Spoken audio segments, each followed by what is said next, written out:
주로 지역사회 이슈를 바라봅니다. 허순교의 청년생각, 안동청년 공감네트워크 허순교 대표와 함께합니다. 어서 오세요. 네, 반갑습니다. 네, 올해 마지막 허순교의 청년생각인데요. 오늘 어떤 주제 준비해 주셨을까요? 네, 올해 우리 지역의 가장 큰 사건은 경북의 초대형 산불 재난 아니겠습니까? 네. 여전히 많은 이재민들 추운 겨울을 임시주택에서 보내야 되는데요. 벌써 내년 3월이면 산불 재난 1주년입니다. 네, 1주년을 3개월 앞두고 현재 경북 산불 재난 회복 주요 현안을 살펴보고 1주년을 준비하는 마음을 우리 지역민들과 함께 모으고자 합니다. 네, 시간이 진짜 빨라요. 3월에 그 초대형 산불이 발생했는데 그러고도 9개월이 흘렀네요. 네, 그리고 그렇습니다. 3개월 후면 벌써 2주년인데 우리 지역에는 어떤 피해가 있었는지부터 짚어볼까요? 네, 2025년 9월 기준 정부에서 파악한 인명피해가 182명입니다. 그중에서 31명의 사망자, 피해 주민이 27명이 사망했고요. 산림만 한 10만 헥타르가 탔고 이재민이 5,500여 명, 주택, 시설 등이 이제 3,800동 피해를 입었습니다. 그리고 또 농업, 임업, 축산업, 수산업, 중소기업, 소상공인들까지 집터뿐만 아니라 3터, 1터 등 재산과 생계 피해도 막대하고요.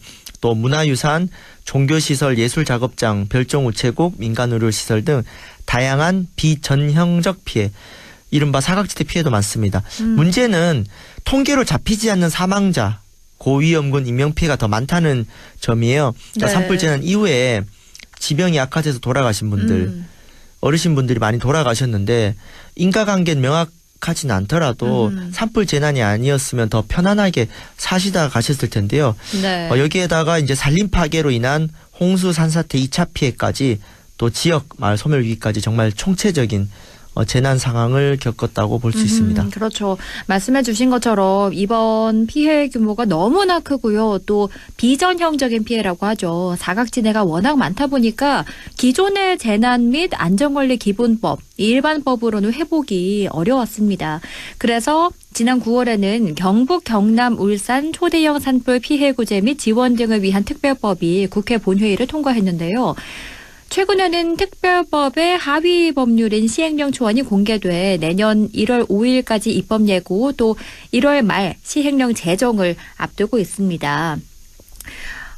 이 현재 산불특별법과 특별법에 따른 시행령 제정을 앞두고 있는데 어떤 쟁점들이 있을까요? 네, 제가 크게 세 가지만 말씀드리겠습니다. 네. 첫 번째 쟁점은 산불특별법 2조 피해 지원 및 재건위원회 구성입니다. 이번 산불에는 워낙 사각지대가 많아서 지원을 적게 받았거나 아예 받지 못했던 다양한 사례를 이 국무총리 산하 재건위원회에서 시부에서 지원하는 역할입니다.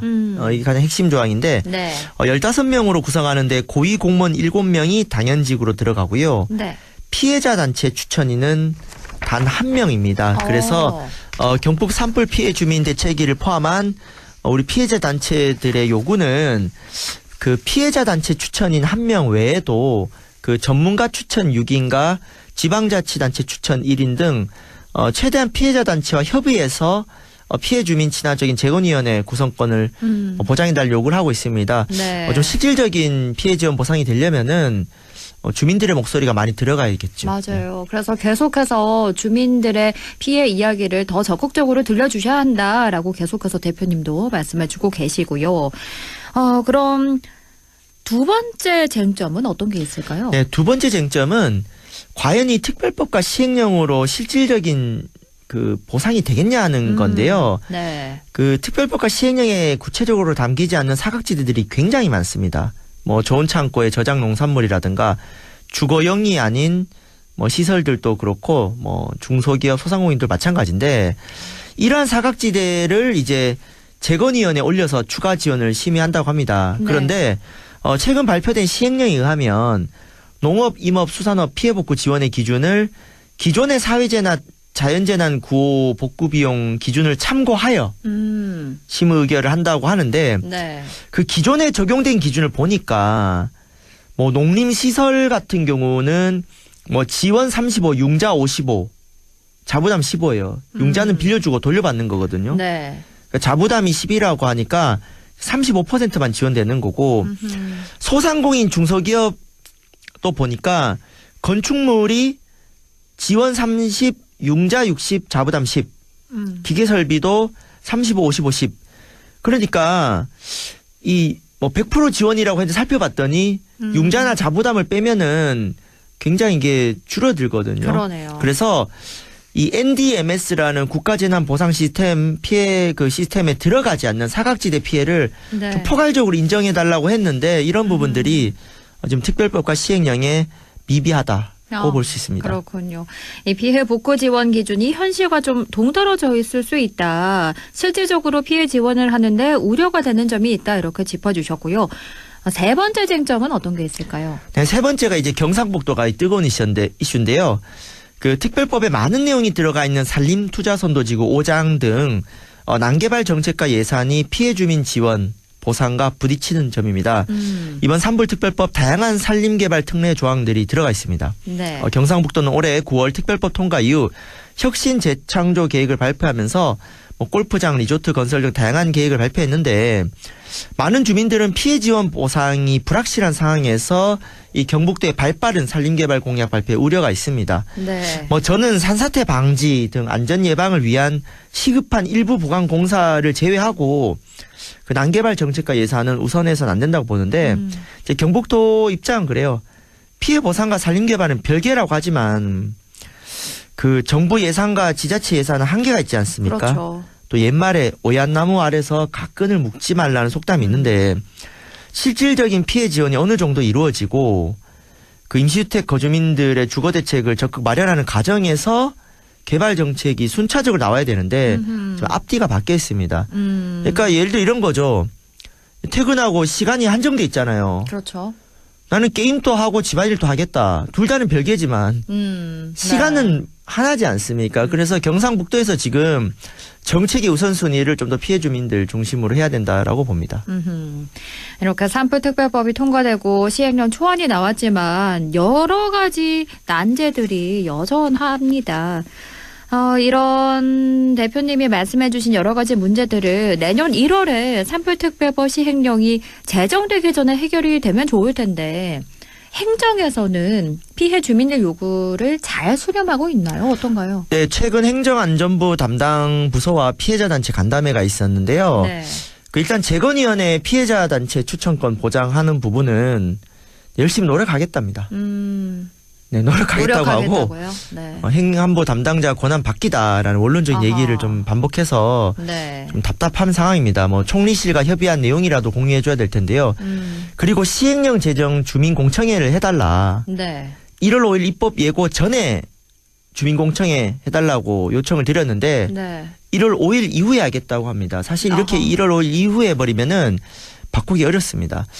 그 지금 전반적으로 행정이 답답합니다. 그래서 그러네요. 이 피해 주민들 지금 시급합니다. 더 기다릴 수 없기 때문에 네. 그 12월 29일 월요일 오후 1시에 국회에서 기자회견을 준비하고 있습니다. 아. 그 특별법 시행령의 문제점을 또 밝히고 네. 이렇게 정부 행정에서 정치권에서 제대로 안 하면은 그 정부 대상으로 피해 주민 집단 소송 같은 이런 사법적인 네. 절차까지 지금 준비하고 있습니다. 이 집회 소식이 들려서 그런지 그 12월 26일 날 경상북도에서 피해자 단체 대표 간담회를 하자고 연락이 왔는데 뭐 일정은 이거는 좀 바뀔 수가 있고요. 네.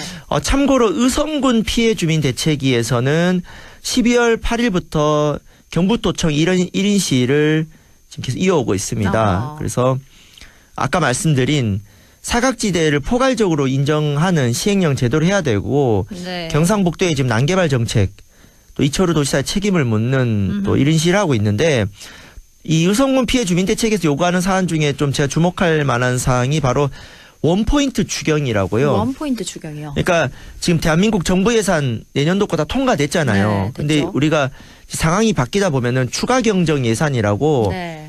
중간에 이렇게 예산을 다시 수정할 수가 있습니다. 근데 이제 여러 가지 말고 원포인트, 산불 피해 지원, 실질적인 재난 회복에 관련된 예산이 되게 적게 잡혀 있습니다. 난개발 예산은 많이 잡혀 있거든요. 그렇기 네. 때문에 원포인트 추경은 사실 국민의힘과 민주당이 합의하면 할 수 있습니다. 또 네. 이런 부분들을 경상북도가 좀 선도해야 됩니다. 그래서 지금 이 추운 날씨에 우리 경북의 산불 피해 대책위 분들 지금 1인 시 포함해서 저도 지금 언론에서 많이 돌아다니고 있는데 네. 우리 많은 지역민들이 함께 힘을 모아주셨으면 고맙겠습니다. 네. 거의 한 달 넘게 오실 때마다 이 시행령 제정 관련해서 문제가 되는 부분들을 계속해서 짚어주고 계시거든요. 그런데도 또 바뀌지 않으니까 또 더 목소리를 높이시는 거겠죠. 네, 제가 아직 힘이 약해서. 네. 뭐 산 넘어 산이다 이런 생각이 드는데요.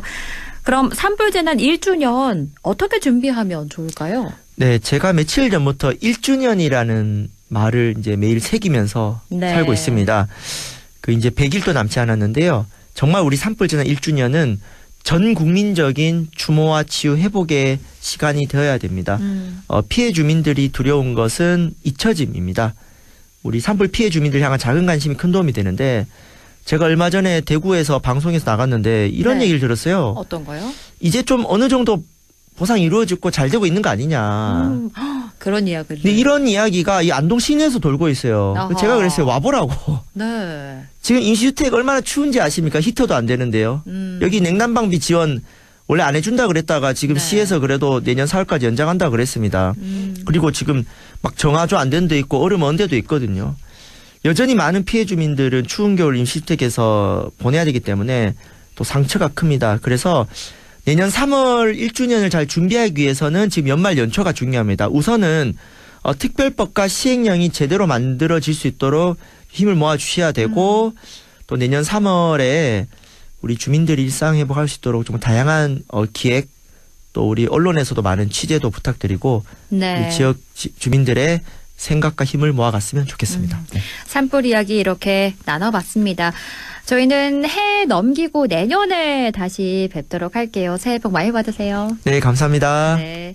지금까지 허승규의 청년 생각, 안동 청년 공감 네트워크 허승규 대표와 함께했습니다. 라디오 오늘 2부에서 뵙겠습니다.